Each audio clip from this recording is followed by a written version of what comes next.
그럼 그런 너처럼 엄마 치마폭을 잘한 애들은 그렇게 생각하는 것도 당연하지. 여자들이나 하는 얘기 말야. 응, 하지만 디고리, 내게 닥쳐올 위험에 대해서는 걱정할 필요가 없다. 차라리 내가 꼬마가 위험하다는 걸 걱정하는 게 더 낫지 않겠니? 그 애가 간지도 꽤 오래됐는데 거기에 어떤 위험이 있다면 글쎄 나 간발의 차로 늦게 도착해서 땅을 칠 수도 있을 텐데. 디고리는 거칠고 사납게 쏘아붙였다. 꽤나 걱정되군요. 이젠 그런 그 잔소리에 넌더리가 나요. 자, 내가 무엇을 어떻게 해야 하는 거죠? 외삼촌은 뻔뻔스럽게 말했다. 너 정말이지 그 성깔 좀 고쳐야겠다. 안 그러면 나중에 레티 이모처럼 될 거다. 자, 이제부터 내 말 잘 들어. 외삼촌은 일어서서 두 손에 장갑을 끼고 반지들이 담겨있는 나무 쟁반 쪽으로 걸어갔다. 이 반지들을 살갗에 닿아야만 효력이 발생해. 장갑을 끼고 이렇게 잡으면 아무 일도 일어나지 않지. 내 주머니에 하나를 넣고 다녀도 아무 일도 일어나지 않을 거야. 하지만 주머니 속에 넣었다가 실수로 반지를 만지는 일이 없도록 조심해야 돼. 노란색 반지를 만지는 순간 너는 이 세계 바깥으로 사라지는 거야. 그리고 이건 아직 실험해 본 건 아니지만 말이다. 내가 다른 세계에 갔을 때는 아마 초록색 반지를 만지는 순간 그 세계에서 사라지고 이곳으로 다시 나올 거야. 자, 초록색 반지.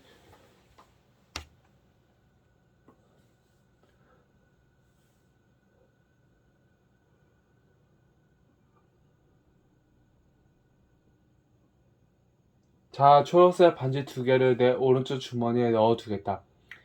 초록색 반지가 둔 주머니가 어느 쪽인지 절대 잊어버리지 마라. 초록색의 초, 오른쪽에 오를 따서 초오야. 그러니까 초록색 반지는 오른쪽 주머니다. 알겠지? 하나는 내 거고 또 하나는 그 꼬맹이 여자애일 거야. 자, 이제 내가 직접 이 노란색 반지를 집어봐라. 내가 너라면 반지를 손가락에 끼겠다. 그래야 떨어뜨릴 염려가 없을 테니까. 디고리는 막 노란색 반지를 집어 들려다가 갑자기 멈췄다. 아차, 우리 엄만 어쩌죠? 내가 어딨냐고 물어보실 텐데 웬두로 외삼촌은 휘익 날아가며 말했다. 빨리 갈수록 더 빨리 돌아올 수 있어. 그렇지만 외삼촌은 내게 확실히 돌아올 수 있을진 잘 모르잖아. 외삼촌은 어깨를 들썩이고 문으로 걸어가 잠긴 문을 활짝 열고 말했다. 전 그렇다면 내 맘대로 해. 아래에 내려가서 저녁이나 먹든지 내 뜻이 그렇다면 뭐. 그 꼬마 여자애가 다른 세계에서 야수들에게 잡아먹히든 물에 빠져 죽든 거기서 영영 헤매든 말든 무슨 상관이야. 나야 아무래도 상관없어. 그러다 넌 간식 시간이 되기 전에 플럼버 부인한테 가서 다시는 딸을 볼 수 없을 거라고 말씀드리는 게 좋겠구나. 내가 반지 끼는 걸 무서워해서 그랬다고 말려. 미치겠군. 내가 좀 더 크다면 외삼촌은 한방 가게 해줄 텐데. 그리고 나서 디고리는 코트 단추를 여미고 숨을 깊이 들이마신 뒤 문제의 반지를 집었다. 그리고 그때도 그렇게 생각했고 나중에도 마찬가지였지만 디고리는 그보다 더 바람직한 다른 방도는 없다고 생각했다. 웬드로 외삼촌과 서재는 곧 사라졌다. 그리고 눈 깜짝할 사이에 모든 것이 뒤섞였다. 다음 순간 디고리는 이에서 부드러운 초록빛이 내려오고 아래에는 어둠이 깔리는 곳에 와 있다는 사실을 깨달았다. 디고리는 어디에도 서 있는 것 같지 않았고 앉거나 누워 있는 듯한 느낌도 들지 않았다. 몸에 닿는 것이라고 아무것도 없었다. 디고리는 중얼거렸다. 난 지금 물속에 있는 것 같다. 아니면 물 아래거나. 이런 생각 때문에 디고리는 한순간 겁이 났지만 거의 동시에 자기가 이쪽으로 힘차게 돌진해 가고 있다는 걸 느낄 수 있었다. 그러다 갑자기 머리가 공중으로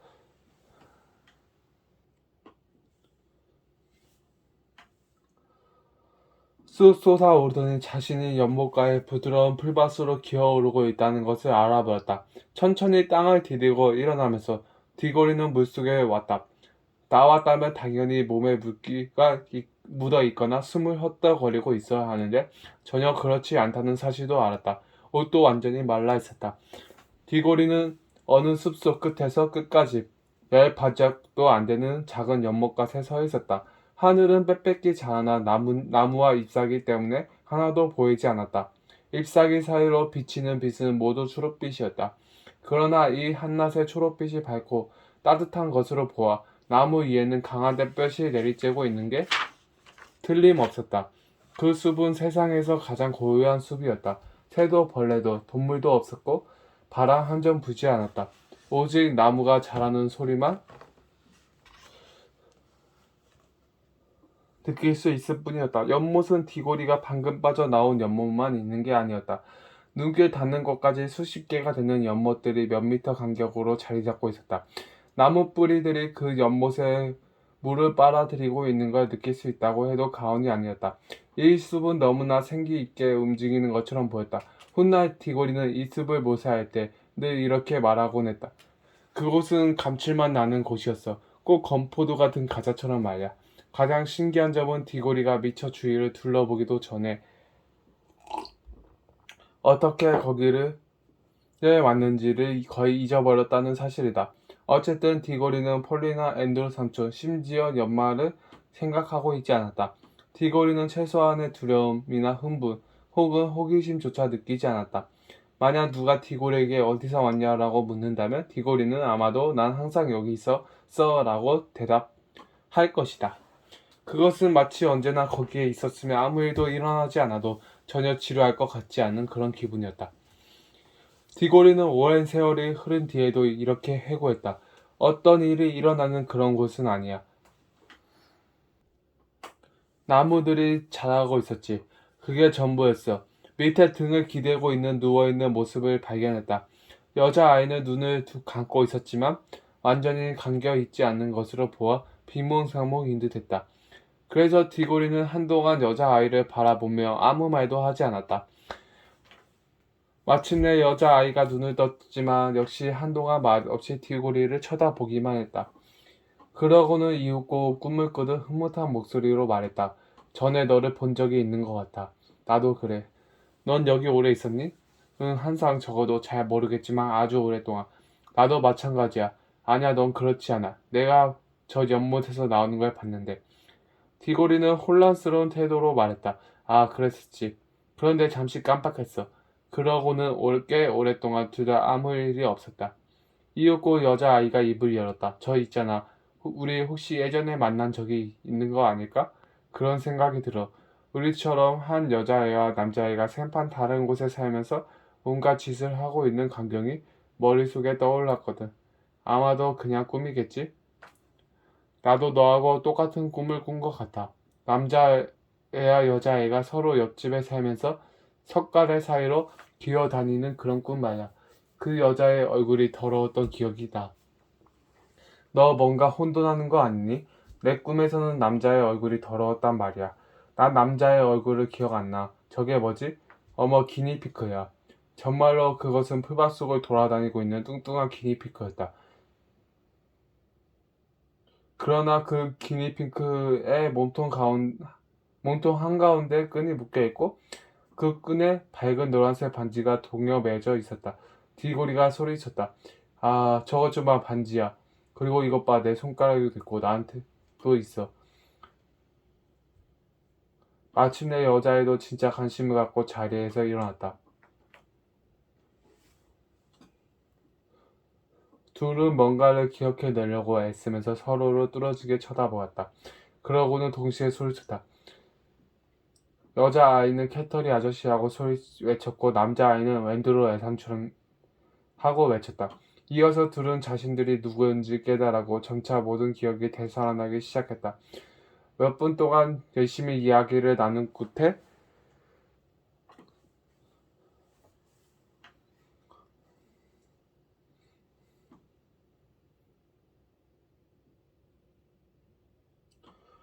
사건의 전말을 떡하게 이해했다. 디고리는 외삼촌이 얼마나 짐승 같은 짓을 했는지 설명했다. 폴리가 물었다. 그럼 이제 우리 어떡하지? 기니피크를 데리고 집으로 들어갈까? 디고리는 늘어지게 하품을 하면서 말했다. 서두를 필요 없어. 난 그래야 할 것 같아. 여긴 너무 조용해. 꼭 숲 같아. 꼭 꿈속 같아.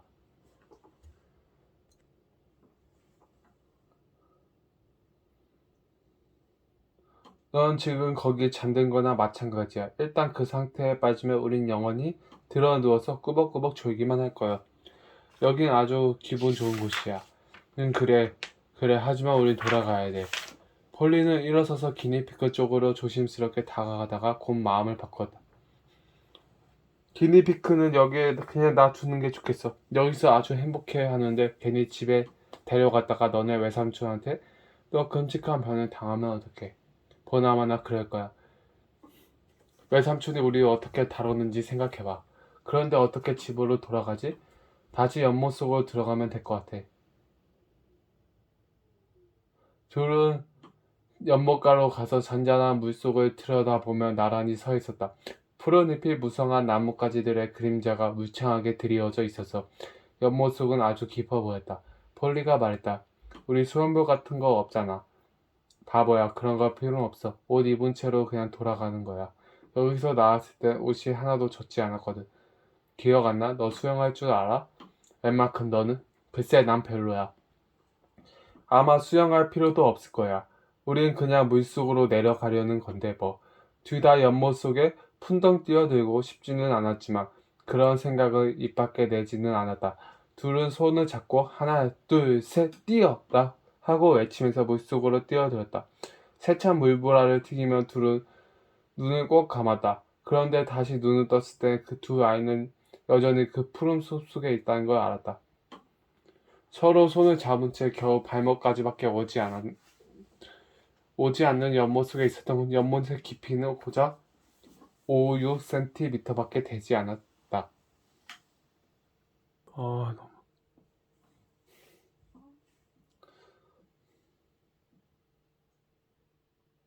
서로 손을 잡은 채 겨우 폴리는 겁에 질린 소리로 말했대. 도대체 뭐가 잘못된 거지? 그러나 그 숲속에는 실제로 무섭다는 생각이 거의 들지 않아서 생각만큼 그렇게 겁을 먹을 것은 아니었다. 그렇게 너무나도 평화로운 곳이었다. 귀고리가 말했다. 이제 알았어. 당연히 대턱이 없지. 우린 아직도 노란색 반지를 끼고 있잖아. 너도 알다시피 노란색 반지는 바깥 세계로 나갈 때 끼는 건데 말이야. 초록색 반지가 우리 집으로 데려다 주는 거야. 반지를 바꿔 껴야 돼. 주머니 있어? 좋았어. 왼쪽 주머니에 노란색 반지를 넣어둬. 내가 초록색 반지 2개를 가져왔는데 이건 내 거야. 둘은 초록색 반지를 끼고 다시 연못으로 갔다.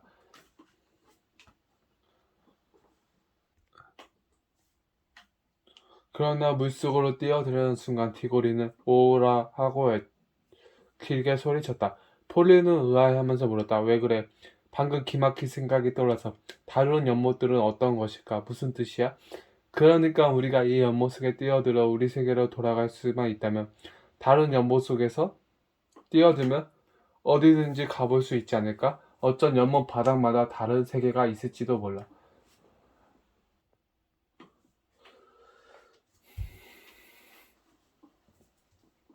그러니까 우리가 이 연못 속에 뛰어들어 우리 세계로 돌아갈 수 있다면 다른 연못 속에 뛰어들면 어디든지 가볼 수 있지 않을까? 어쩜 연못 바닥마다 모두 다른 세계가 있을지도 몰라. 그렇지만 우린 이미 웬드로 외사촌의 다른 세계인지 다른 장소인지 그딴 데 와 있잖아. 라고 내가 그래. 디고리가 말로 잘랐다. 에이, 망할 놈의 웬드로 외삼촌. 외삼촌은 다른 세계에 대해서 아무것도 몰라. 한 번도 자기 발로 와본 적이 없으니까. 단지 딱 하나의 다른 세계만 말했을 뿐이야. 하지만 그게 수십 개나 될 수도 있잖아. 그럼 이 숲은 세계들 중에 하나 아니? 이 숲은 그 세계 축에 끼지도 않는 것 같아. 여기는 그냥 중간 장소 같은 데일 거야. 폴리는 혼란스러워 보였다. 디고리가 계속해서 말했다. 그래도 모르겠어? 잘 들어봐. 집에는 슬레이드 지붕 아래에 있는 천장고를 생각해봐. 그건 누구네 방도 아니야. 실제로 어떤 집의 한 부분이라고 할 수 없지. 하지만 일단 그 속에 들어가면 쭉 이어져 있어서 어떤 집으로도 갈 수 있었어. 이 숲도 그런 게 아닐까? 어떤 세계에 속한 게 아니라 일단 이곳을 발견하면 모든 세계를 다 가볼 수 있는 그런 곳 말이야. 글쎄 그럴 수 있다고 해도 폴리가 말을 꺼냈지만 디고리가 못 들었는지 자기 말만 계속했다. 그러면 모든 게 다 설명이 된다고. 이곳이 이렇게 조용하고 잠잠한 이유가 그거야. 여기서는 아무 일도 일어나지 않아. 우리가 사는 세상에서처럼 말이야. 사람들이 얘기하고 일하고 밥 먹는 건 다 집 안에서 하는 일이야. 벽 뒤나 천장이 마른 빛 혹은 우리의 천장불처럼 중간 장소에서 아무 일도 일어나지 않는단 말이야. 그렇지만 굴로 빠져나가면 어떤 집이든 나오지. 난 이곳을 빠져나가서 어디든 갈 수 있을 것 같다. 굳이 우리가 나온 그 연못으로 다시 들어갈 필요는 없잖아. 아직은 안 그래도 되는데 뭐. 폴리는 꿈꾸듯이 말했다. 세계와 세계 사이에 있는 숲. 정말 근사한데? 자, 그럼 어느 연못으로 들어가 볼까? 그러자 폴리가 얼른 막았다. 잠깐, 나 이 연못으로 되돌아올 수 있다는 확신이 서기 전에는 새로운 연못에 들어가지 않겠어. 내 말대로 됐지 안 됐지 아직 모르잖아. 안 돼. 그러다가 웬드루 외삼촌한테 붙잡혀서 재미도 보기 전에 반지를 빼앗기고 말 거야. 그럴 순 없어. 그럼 뭐래 우리가 왔던 연못 속으로 조금만 내려가 볼 수 없을까? 그렇게 되는지 한번 해보자. 만약에 된다면 내 외삼촌의 서재로 되돌아가기 전에 반지를 다시 바꿔 끼고 연못 위로 올라갈 수 있잖아. 정말 조금만 내려갈 수도 있는 걸까? 글쎄 올라오는데도 시간이 좀 걸렸어. 그러니까 되돌아가는데도 시간이 걸릴 거야. 디고리는 이 말에 동의하기까지 꽤나 법석을 떨었다. 그러나 폴리가 원래 있던 세계로 돌아갈 수 있는지 확신이 서지 않으나 절대로 새로운 세계를 탐험하지 않겠다고 버텼기 때문에 디고리도 결국에 그렇게 할 수밖에 없었다. 폴리도 어떤 위험 앞에서는 디고리 못지않게 용감했다. 그러나 새로운 것을 찾아내는데 그다지 관심이 없었다. 그에 비해 디고리는 매사에 호기심이 많았기 때문에 나중에 교수가 되었다. 디고리는 유명한 교수가 되어 다른 책에 등장한다. 한동안 승강이를 버린 끝에 초록색 반지를 끼고 서로 손을 맞잡고 뛰어들기로 했다. 그런데 말라 웬두르 외삼촌의 서재나 자신들의 세계로 들어갈 수 있는 것 같으며 폴리가 그 자리에서 바꿔 하고 소리치는 것을 신호로 둘은 초록색 반지를 살짝 빼고 노란색 반지로 끼고 했다. 디고리는 바꿔라고 소리치는 사람이 자기였으면 좋겠다고 생각했지만 폴리가 끝까지 양보하지 않았다. 둘은 초록색 반지를 끼고 손을 잡고서 다시 한번 소리쳤다. 하나, 둘, 셋, 뛰어! 이번에는 효과가 뛰어났다. 모든 일이 너무나 빨리 일어났기 때문에 그때의 느낌을 말로 표현하기나 몹시 까다롭다. 맨 처음 깜깜한 하늘에